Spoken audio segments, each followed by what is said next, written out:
उत्तर की पुत्री इलावती के साथ में विवाह कर दिया और अश्वमेध यज्ञ किया उन्होंने। एक दिन महाराज परीक्षित भ्रमण करने के लिए गए वन में। उन्होंने देखा कि धर्म रूपी बैल को एक पैर पर चलते हुए और गाय को पृथ्वी के रूप में गाय को रुदन करते हुए उन्होंने देखा। धर्म ने गाय से पूछा कि हे देवी, तुम क्यों रोती हो? ये मेरा 3 पैर नहीं है, कहीं तुम ये देख करके रो रही हो या तुम पर शूद्र राजा राज्य करेंगे ये सोच करके रो रही हो, या फिर भगवान श्री कृष्ण ये धरातल छोड़ करके चले गए हैं इसलिए तुम रो रही हो?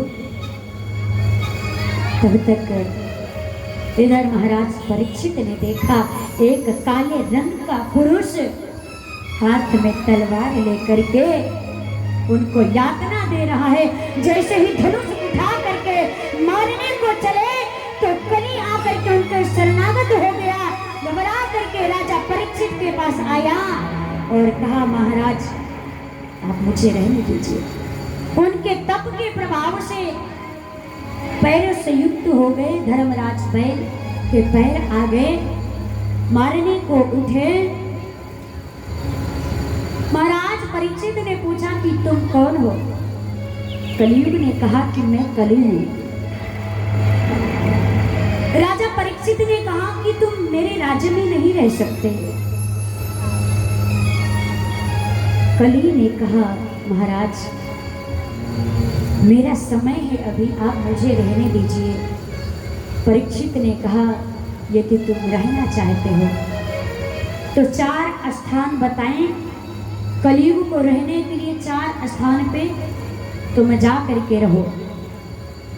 द्यूतम पानमे स्त्रियः शुनायात्रा धर्म चतुर्विधा।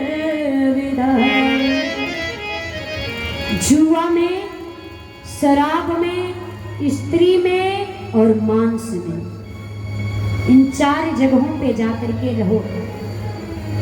4 जगह पे कलियुग को रहने का वास दिया गया। शराब, जुआ में छल के रूप से कलियुग का वास रहता है और शराब में मद के रूप से और स्त्री में आसक्ति के रूप से और मांस में हिंसा के रूप से।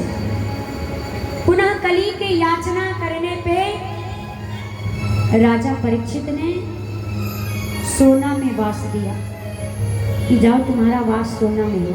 तो कौन सा सोना? जो सोना अधर्म के कमाई से बना हुआ होता है उसमें कलियुग का वास होता है। वो सोना धारण करने से हमारी मति भ्रष्ट हो जाती है। और यदि धर्म से भी बना हुआ सोना हो उसको भी यदि हम धारण करते हैं तो पहले भगवान को अर्पण कर दीजिए, चढ़ा दीजिए, उसके बाद उसको धारण करिए। तो कलियुग इन 5 स्थानों में रहने लगा। एक दिन राजा परीक्षित जरासंध का मुकुट पहन करके शिकार करने के लिए चले गए। जब शिकार नहीं मिली तो भूख प्यास से व्याकुल हो गए। समीक ऋषि के आश्रम में गए। वहां पे समीक ऋषि आश्रम में तपस्या में बैठे हुए थे। उन्होंने समीक ऋषि से जल मांगा। वो तप को छोड़ करके उठे नहीं। राजा परीक्षित को क्रोध आया और वो एक मरा हुआ सर्प लेकर के उस ऋषि के गले में डाल दिए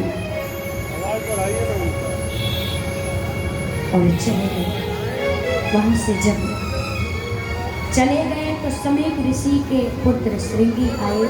उन्होंने देखा कि मेरे पिता का किसी ने अपमान कर दिया है तो अंजन में जल लेकर के उन्होंने श्राप दिया कि जिसने भी मेरे पिता का अपमान किया है आज के 7वें दिन तक्षक नाग के दंश से उनकी मृत्यु हो जाए।